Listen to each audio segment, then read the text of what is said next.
started the recording. So 19b at the bottom, third line from the bottom. What's in the window? What things block tumor by reducing the size of the window between two rooms, and what things do not. So grogros chazule. Now, the general principle was something that is liable to be removed, that one expects to be removed, that doesn't block tumor. But the Mishnah said, what about figs, dried figs?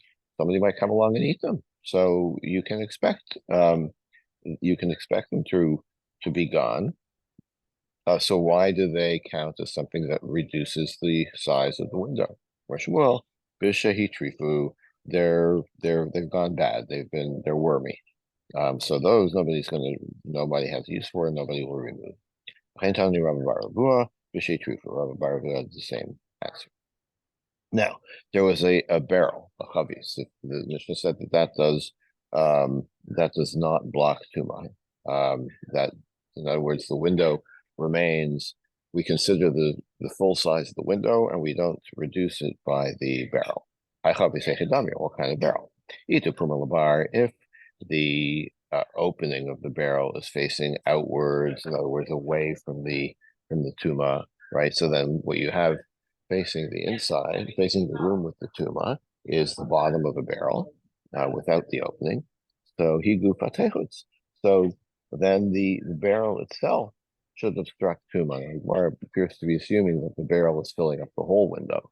Okay, but if the barrel plugs up the whole window, then and it's only the bottom of the barrel that's facing the dead body. So the thing about the barrel is, and we're assuming it's a clay barrel, it can only become tummy through the interior, not the exterior. So the interior is not facing the room with the dead body, only the exterior is, so it can't accept tumah. So how can it transmit tumah? It seems like those two rooms are completely separate. Ella de Pulagap. So we have to understand it that the barrel is facing inside towards the dead body. In other words, the interior is exposed to the tumah. So in that case, so then we understand why the barrel becomes tameh, and then it passes the tumah on by being in the other room as well. Or you could say the bar. Really, you can understand it even if it's facing away from the dead body. We're not talking about a clay barrel, we're talking about a metal barrel. Metal barrel, the rules are different. It's whether it can become tameh from the outside as well, and that's why the Mishnah says that the tumah does pass through the barrel. Mesve, yes. Asavin shitlashan v'nicham b'chalon. Bryson says if you have grass that you've like, think of like a little haystack, and you put that in the window, or you have like ivy growing and it enters the window space, or pieces of cloth that are smaller than 3 fingers by 3 fingers, which is the minimum that makes them like a flea. And a partly severed limb or a piece of the body that was hanging from an animal that's in the window, or a bird that's sitting in the window, or a non-Jew who's sitting in the window, or a baby. Ben Shimona is a baby that was born after 8 months of gestation. So, as you may know, the Gemara considered that to be a nefel. Like it accepted 7-month gestation or 9-month gestation as a situations where the baby could live, but an 8-month gestation considered it. It's like it's already dead, like it's given up on it. And it's considered a nefel. It's considered like a baby that dies within the first month. The hamelach or salt, ukli cheres, a kli made of clay, the sefer Torah, kula mematin b'chalon. All of these things reduce the size of the window so that if it's no longer the minimum size, tumah doesn't go through the window. Aval, and we're going to analyze all of these. Don't worry. But snow, hail, ice, and water. Kulan ein mamatin b'chalon. None of these reduce the size of the window. Because they melt. Um, hmm, Because they melt or they're liquid. um, because they melt. Yeah, I think that's right. So now we're going to look at each one. What about grass? Why do you say that grass reduces the size of the window? It's not permanent. Somebody might want to use it, for example, to feed to an animal. So where it says Batra, so not talking about regular grass. We're talking about poison grass. So nobody wants to use it, so it's considered permanent. Osha Alomayela. And the next case was if you have like ivy that grows into the window. Given the kashul kosel shakalu. Um, like uh, you should think you would think that people would want to take the ivy off the wall, right? Because the wall is going to deteriorate if things are growing on it. So isn't this something that would ordinarily be removed? Right? Says Rava Bakosel Chorba. We're not talking about a building that's in use. We're talking about a ruin. Nobody cares if the wall will deteriorate because the building's already ruined. So therefore, no one's going to remove the grass. So it's considered permanent. Papa Amar Afilu Bakosel Yishuv. Papa says even a regular wall, even the wall of a building that people are using. We're talking about where the ivy is growing from more than 3 tvachim away from the wall, and it grows towards the wall, towards the window. Since the ivy was planted more than 3 tvachim away, we don't have to worry about damage, and nobody's going to be interested in removing the grass or the ivy. So Matlanya, this what house about is little piece? destroyed, right? I'm Isn't sorry. it's a ruined house? It's a destroyed house. Well, the mission isn't specific. The Bryce isn't specific. It says a house or a wall with a window. So one way to understand it is it's a ruin, and so nobody cares that there's grass there, so we can consider it permanent. And the other says that no, it could even be a regular house that people are using, but if the source of the ivy is more than 3 tvachim away from the house, then we're not concerned that it's going to damage the wall. And so it can still be considered permanent, even though it's a house in regular use. But we're not because of this in this situation, we're not concerned that someone's going to come and remove it. No, my Okay. my thought my thought is that if it's a ruin, Mm-hmm. then this is open. The wall comes down, but the roof there's no roof. That's a ruined house. It's wide open, so the tomb is going. It will expand outside the Yeah, you would house. have to say it has a roof. So imagine a ruin in which the roof is still intact and still contains the tumor. Uh-huh. All right. Well, you're correct though. If there were no roof, I think you're right. Then it's not a room, and it doesn't I mean, contain the I'm just tumor. thinking of a ruined building. There's roofs down, the walls are Yeah, down, right. it's wide Yeah, open. but you Tumor you goes could you everywhere. could imagine a building that is kind of tumbled down but still has a roof. But it can be dangerous to go in. It could collapse at any time. Or really, what Kurva means here is it's not inhabited, right? Like it's deteriorated. Maybe that's why it's not inhabited, but it's an abandoned property. Let's say it still has a roof. Nobody uses it. Um, so yeah, I mean, listen, you can have you can make the ukimta however you wish in order to make it jive with what the Yeah, Brisa is okay. saying. All I right. mean, that's essentially what the Gemara is doing, is trying to find situations where what the Brisa says would make sense. Matlan, yes. What about cloth? Pieces of cloth that are too small to be a kli by themselves. Isn't it still useful as a patch? Why do you say a small piece of cloth is not usable? It could be used as a patch. Gemara says b'smichla, we're talking about this kind of fabric that's too thick to be using for a patch. And so if it's that small, it's not then it's permanent in the window. Nobody has any use for it to remove it. So chazal umna, but the Gemara says you can still use it like as a bandage. So Gemara says bariska. We're talking about rough cloth. So nobody would use rough cloth on a wound because that would be painful. Iberiska, Sheba Shalosh Shalosh. If it's that kind of cloth, why does it say even if it's it's too small if it's less than 3 by 3 etzbos.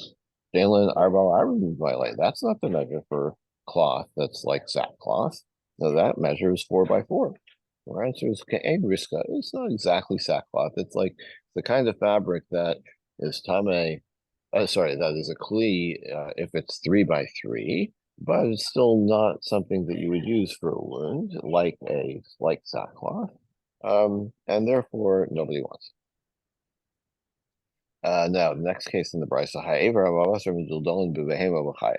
uh, pieces of an animal that are kind of only partially attached to the animal is sitting in the window.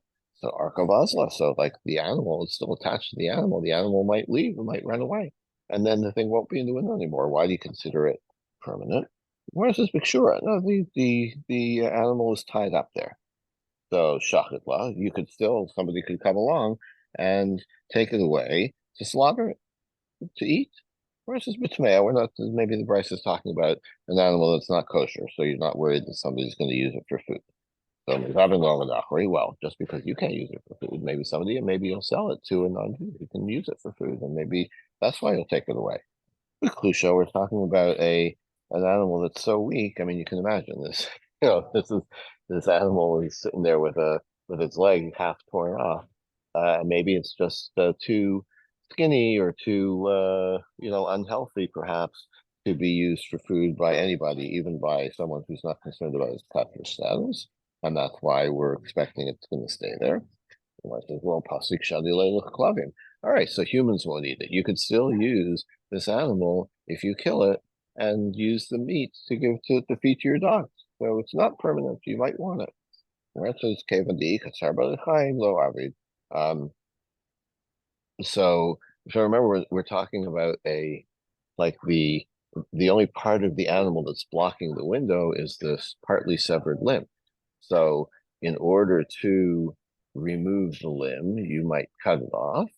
So Gemara says, no, you wouldn't do that because because no one would do that because it would cause more pain to the animal, which seems a little weak. I mean, the animal is probably suffering because part of it is because its leg is hanging by a thread. Um, but anyway, so the only plausible way that the Gemara can come up with to say that this is permanently in the window, nobody's going to want it, is to say that nobody's going to remove it because about What does the chava that. mean earlier when it said, what's the chava mean here when it says shachet? Now, if if the limb is separate, isn't it non-kosher? Do you have to shecht it? Yeah, I you mean, would think, right? Yeah, well, I I don't don't think know we need to all the go laws there. of shchita and kashrut, but I would think that if the limb is half off and it's bleeding, doesn't it Hmm. make it puzzle? It's not kosher, right? Yeah, so I would think that if the Gemara didn't have this other answer, they could answer that because it said what we're gonna um like it if we would have had to say that the only way that wait a second. Like we move on from there, right? We're not I know. relying on that. Oh, you could have shafted it. Then I would have said, well, no, you couldn't have shafted it. It wouldn't have been kosher. But we go in different directions. Say, well, even if you didn't check it for kosher food, you could check it Well, I for understand non-kosher that, consumer. but Yeah, even if no, that you're right. initial hava, I It's a mean, good question. It's a good question, I think. I'm not no expert.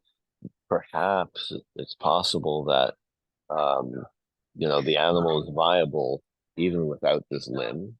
Um, but it seems a little unlikely, but the whole scenario seems a little unlikely anyway.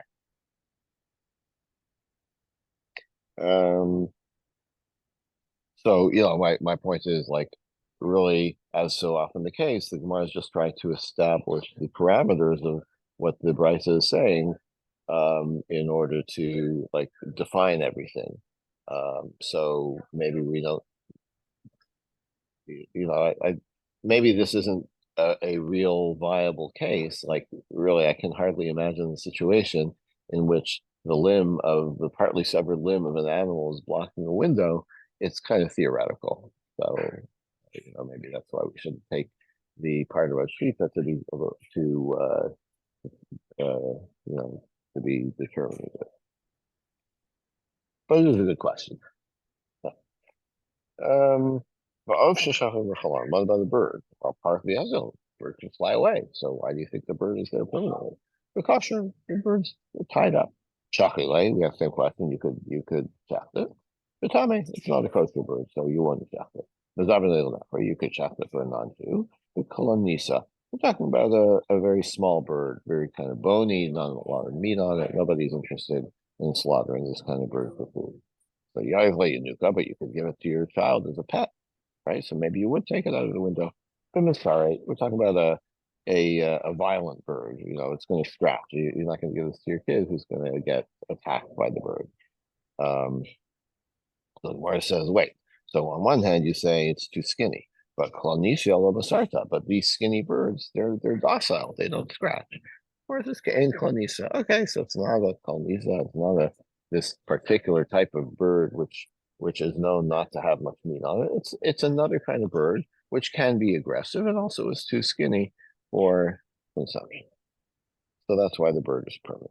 Oh, what about the non-Jew sitting in the window? He can walk away, so he's not permanent. Look how he's tied up. He can't walk away.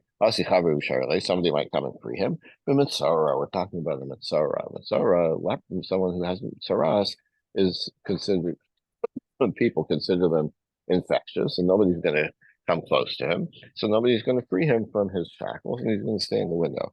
Where I said, well, still, I see Mitzora Chavri, somebody who's also a Mitzora doesn't have to worry about infection, can come and free him.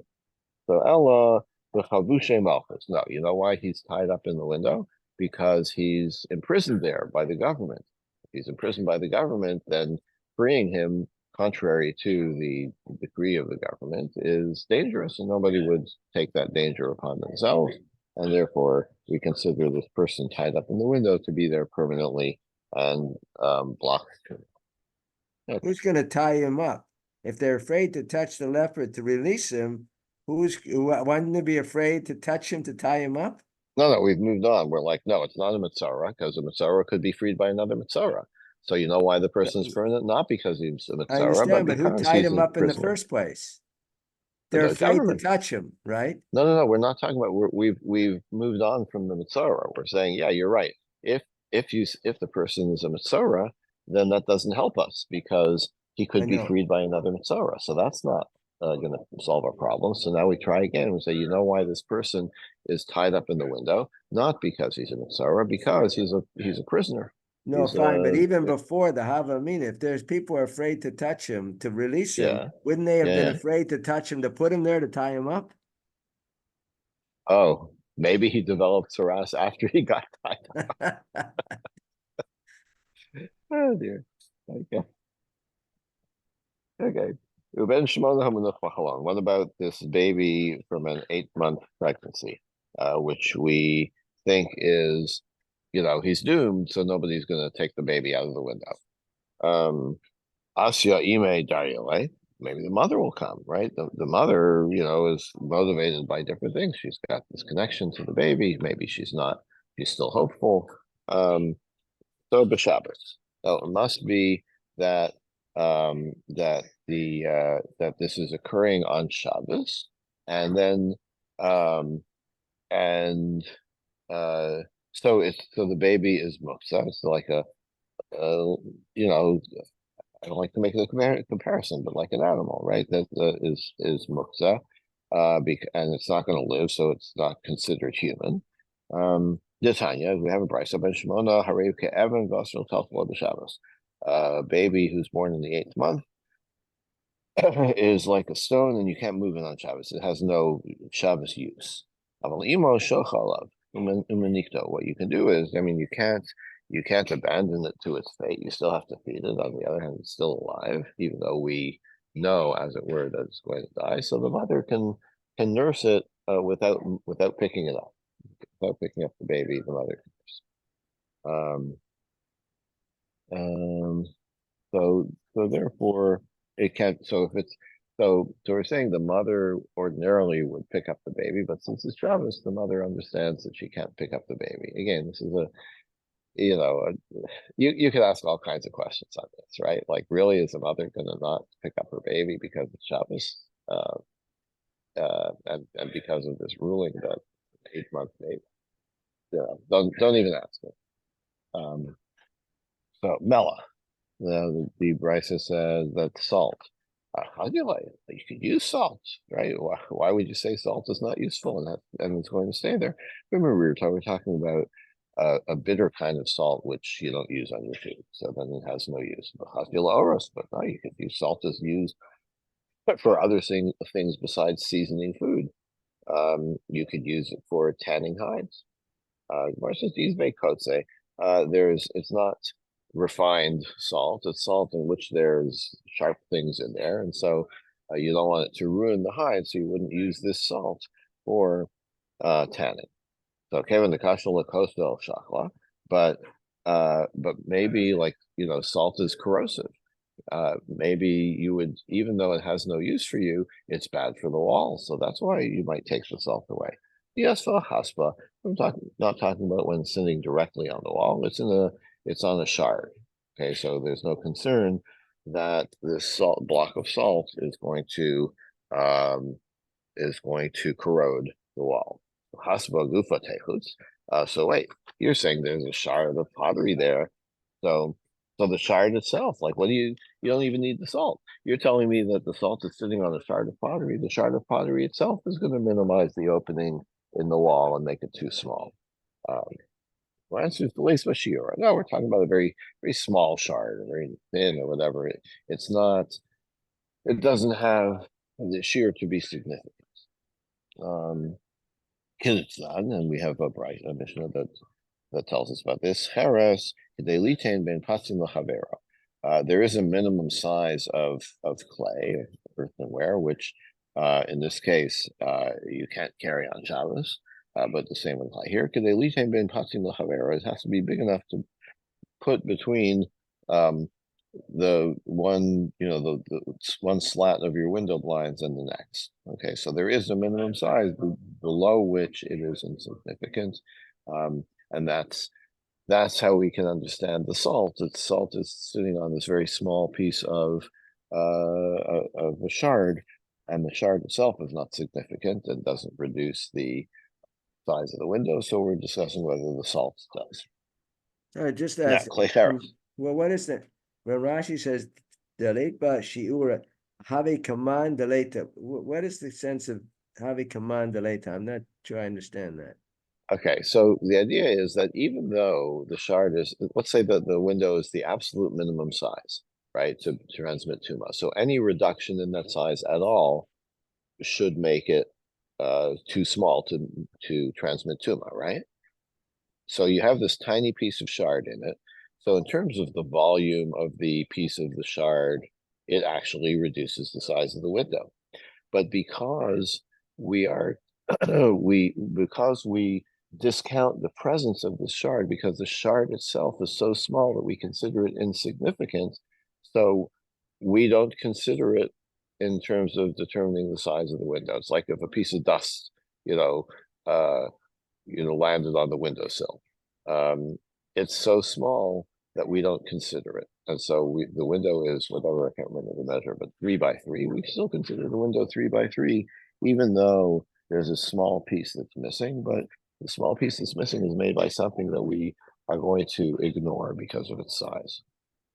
So it's a little paradoxical, but that's what Rashi is getting at. Like even though it's taking up space, but halachically we're going to say it's not even there because it's so small. Okay, klicheres. What about klicheres? What about a vessel itself? Chazilei. If you have a bowl there, you might take it away to use it. Dimitanev.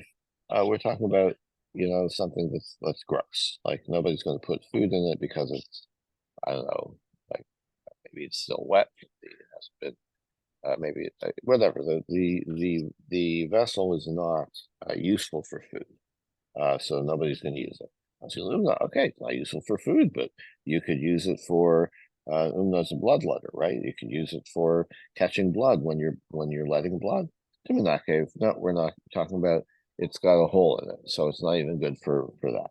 Okay, so if it's a vessel with a hole in it and not useful for anything, it's big enough to be useful, but it's actually not useful because of its circumstances, then nobody's going to want it, and it's considered permanent and blocks too much. Sefer Torah, what about a Torah? Chazil Mikra, somebody might pick up the Torah to read it and remove it from the window. But we're talking about a worn out scroll that's not usable for reading. Well, by Geniza, you need to put it away. You can't leave it in the window. You have to bury it. So I'm taking these also. No, this is where the Geniza is going to be. Um, so it's a little unclear, like, why would you not put it in Geniza?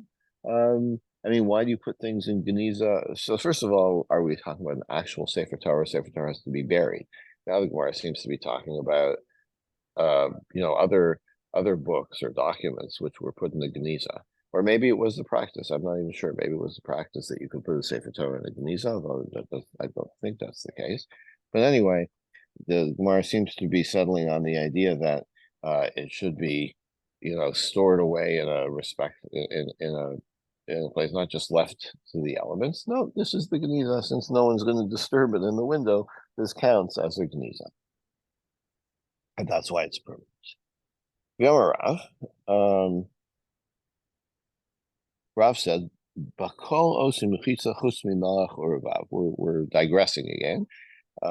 Since we've talked about walls and salt, a wall could be made. A wall that's a legal partition could be made out of anything except salt and fat, because they're not stable, right? They're gonna melt.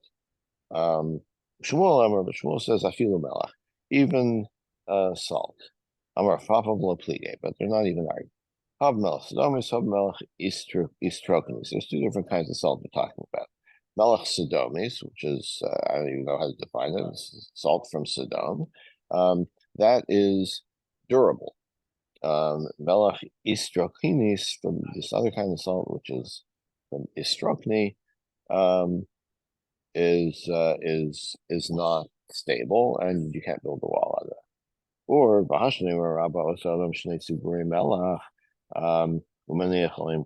as Rabba had said, that you can have two pillars of salt and put a crossbeam on top of them.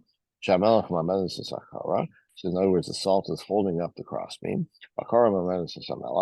And the crossbeam itself, since it is kind of pressing down on the salt that keeps it compressed and keeps it from deteriorating. Afilu melech histrokenis. This could even work if it's melech histrokenis, which isn't as stable, but there is a way to use it in building that it can be stable. Volo plige. But there's so in other words, you could still be talking about this Istrokian salt, and there's no disagreement. Hadika kara, hadaleka kara. They could be arguing about whether it's constructed in such a way, like with a crossbeam, that keeps it stable. If it's that, maybe they were talking about two different cases. If it has stable construction, then that's why Rav says that you can use it for a while. And when Shmuel says you can't use it for a while, he was talking about where it is not stable construction. Okay, Marchikim Chaim Shlosh Min Hashachar. The next part of the mission says you have to keep a mill three tvachim away from your neighbor's property, from your neighbor's wall. Shehein Arba Min Arechad. So three tvachim, if you're measuring from a mill is two stones, right? Two circular stones, and this top one is a little smaller diameter than the bottom one. So, it's 3 or 4 tefachim away. Like the bottom millstone is closer to is only can be 3 tefachim from the wall or more, meaning the upper millstone has to be at least 4 tefachim from the wall. My tama. Why in the first place do you have to keep your mill away from your neighbor's wall? Because it causes vibrations and it might damage the wall. But then we have a brisa v'shel chamar shloshim istrubil, a mill that is powered by a donkey, right? Like you have to turn the millstone; it's very heavy, so they use donkeys, and it's powered by a donkey. Has to be 3 tefachim away from the frame of the mill. Shein arba min hakelos, which is 4 from the from the hopper, from where the grain goes in. Hasamiteria Ika. So apparently, a mill powered by a donkey is not that large. It doesn't cause as much vibration, and yet we say it has to be placed away from the wall. Mar says, "Oh, you shouldn't call it." No, you know what? You're right. It's not about the vibrations. It's because of the noise. Um, it's a noise ordinance that if your mill is right up against your neighbor's wall, it's going to be too noisy. Um, and so it seems unlikely that we're worried about like how many decibels that people will hear it and be disturbed. It seems like the Gemara thinks that the noise itself is going to damage the wall and not the vibrations. Um, so, in other words, the vibrations through the air and not through the ground. So, go ask a physicist. I don't know. It's interesting. He Vyasa doesn't tanur. use. I'm just looking at a translation here. I don't know if this is right, but he Mhm. doesn't translate chamor as a donkey here. He just says it translates as a base. Oh yeah. Um, But maybe that's incorrect. I don't know. yeah. I don't know. I haven't seen that. Okay. Well, I guess you could construct a case where that would make the difference between two different kinds of mills.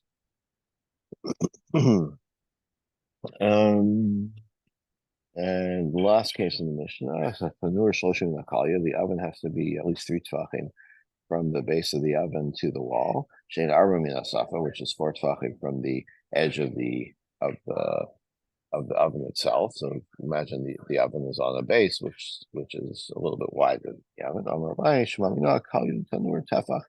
So guess what? This proves that when you construct an oven, how much wider than the oven itself is the base. One tefach. What do I care? Because if I buy an oven, um, I'm expecting to have a base that's big enough. That's at least 1 tefach beyond larger than the oven. And if I buy an oven from someone and he installs it and the base is too small, then I have a valid complaint against that. All right. Next Mishnah. So we're continuing with um, doing things on your own property that infringe on the property rights of your neighbor. You can't set up an oven in your house. There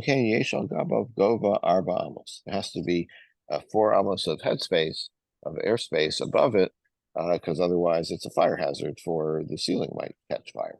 And you have an upstairs neighbor, so you're going to damage his floor. If you have an oven on the second floor, so there's nobody above you, there has to be installed on the base on your floor of at least 3 tvachim, because otherwise you're going to risk damaging your floor, which is somebody else's ceiling. The kira tefach, if it's a kira, which is a smaller kind of stove, it only has to be 1 tefach. Beam easy. Now, what happens if you build it appropriately, but it still causes damage? You're still responsible for the damage. In other words, just because you follow the guidelines doesn't matter. You're still responsible if it causes damage. Shimon says, what are you talking about? The whole point of having zoning regulations is to let you off the hook if something goes wrong. So he disputes the Tanakh one. Okay, tomorrow we'll get into this a little further. You can't open a bakery or a dye shop underneath someone else's granary. And you also can't open a stable under the storeroom, because the odor presumably is going to affect what's being stored upstairs. And actually, if the what's being stored in the storeroom upstairs, if it's wine, it's okay. that's not going to be effective enough. A low roughness bakar, but wine is even like even for wine, which apparently is more resistant to being ruined by the smell from downstairs, but a stable is still bad for wine. Okay. So now the Gemara says Vahatanya betanur arba ubekira shlosha. Wait a minute. We just had a ruling that you just gave a blanket rule of four tvachim, but we have a distinction in another brisa. It depends how big the oven is. A full size, commercial oven, you need four tvachim of airspace. But a domestic, a consumer oven doesn't need that much. It only needs three tvachim. So how come our Mishnah rules it gives a blanket ruling of four tvachim? Yeah, that's what our Mishnah is talking about. It's talking about commercial ovens. And that's why it says four. But the tanur dinan kikira dinachtamin. Because you know what? You know, like the our current smaller, consumer level stoves are, could be like one of those fancy, wolf stoves that, even though it's being used in a domestic setting, it still requires four tvachim because it's as powerful or as hot as a commercial oven that you would find in a bakery. Now, so we said you can't have a bakery underneath someone's storeroom. Tana in higher refas kodem, or not just a bakery, but it also mentioned a stable, and what was the other thing? A dye shop, a dye factory. Tana, we have a brisa. Im haisa refas kodemas laotzer mutar. If the stable came first, and then you built a granary, a silo on top of it, well, that's your problem. Like, well, you can't then come and say to the guy who has the stable downstairs, the pre-existing stable, you have to move your stable. No, what did you build your granary there for? Bye. So bayas. Kibe rebates loser mahu. What if in terms of the sequence of events? So you're the owner of the upstairs granary, and you bought this place. You're preparing to store grain there. You've cleaned it out. You've swept it. You've washed it. It's now ready for grain, but you haven't put any grain there yet. And then the guy downstairs brings his cattle in to his downstairs space and makes it into a stable. So who came first? Like, can the upstairs guy say, "Hey, this is my granary," or can the downstairs guy say, "Show me the grain. There's no grain here. I can still use it for whatever I want for something that would damage grain because you haven't stored any grain there yet." Or riba b'chalonos. What if you put in good ventilation upstairs, meaning that, again, preparing it to hold grain or produce, but you haven't put any produce there yet? What about that? Or what if there's like some kind of some space below between the downstairs and the upstairs? There's like some airspace, or maybe like some kind of a ductwork area, something like that. But if it's a drop ceiling, so does that allow the downstairs guy from does that allow him to put a stable down there because of this space? Maybe it's not so bad for the grain. Or bana aliyah gabe besomahu. What if um, you built something like a second story on your house for storage? I mean, this seems to be the same as the first case. I'm not sure what this last case is adding. He has another room Take on top. This is his first room, the room above the refit, but he builds a second level. He has his maybe. house. He builds one level, and he builds a second level. So the second level is two levels above the refit or the.